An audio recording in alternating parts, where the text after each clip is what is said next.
Hello mga kakusina! Welcome po ulit sa inyo dito sa aking cooking channel, The Cusinera at its Finest. Dahil cooking is life and food is life, panibagong pagluluto na naman po kasama ako.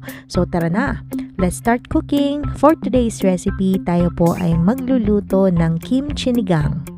To start off, maglalagay po tayo ng mantika sa ating pot and then magigisa po tayo ng sibuyas. Once na lumabas na po yung amoy ng sibuyas, ilalagay na po natin ang 1 kilo of pork belly. We will saute the pork belly until it is no longer pink and then a little bit of its pork fat have already rendered. Next, I'm adding sliced tomatoes which I have taken out the seeds mga kakusina.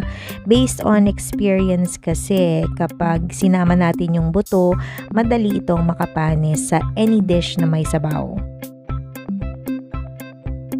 I just continued sauteing mga kakusina until I see that the tomatoes are already soft and mushy.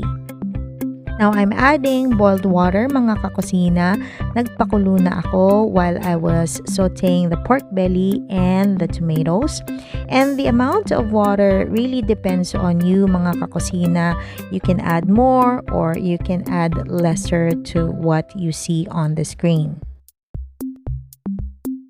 Let's cover our pot and I'm gonna let this boil for about 30 minutes or until the pork is tender.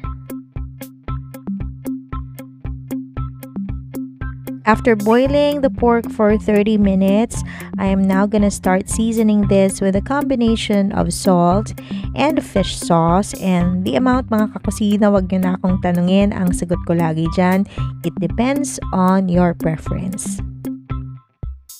Sinigang is one of my daughter's favorite dishes, so I try to tweak it from time to time. Last time naglagay tayo ng watermelon or pakwan.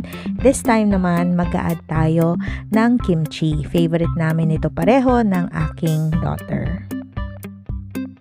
I added about 1 cup of kimchi mga kakusina. This is one of my favorite brands kasi matapang talaga yung lasa ng kimchi. And this would of course add to the richness of our kimchinigang broth. Tinuloy-tuloy ko lang yung pagpapakulo mga kakusina until nakita ko na yung kulay ng sabaw na hinahanap ko, which is a deep red-orange color. After that, I started adding the vegetables. Meron po tayong kangkong stalks, and then we added sitaw. Meron din po tayong okra. We also have the long green chilies. Staple po yan sa any sinigang dish. And then lastly, yung ating kangkong leaves. Muntikan ko pang makalimutan yung ating sinigang mix mga kakusina. So, buti na lang na ihabol ko pa siya. This is by far the most delicious fusion version of sinigang that I have ever made. Maraming gulay and of course, it has that fermented food which is kimchi. Alam niyo naman, anything fermented, maganda po yan sa ating gut health. So that is it mga kakusina, isa na namang kusinera recipe ang nailuto at na-share natin for today. Now if you do like this video, give it a thumbs up, share this video to your family and friends, and kung hindi ka pa nakakapag-subscribe sa channel ko, mag-subscribe ka na para naabangan mo yung mga upcoming videos ko and recipes.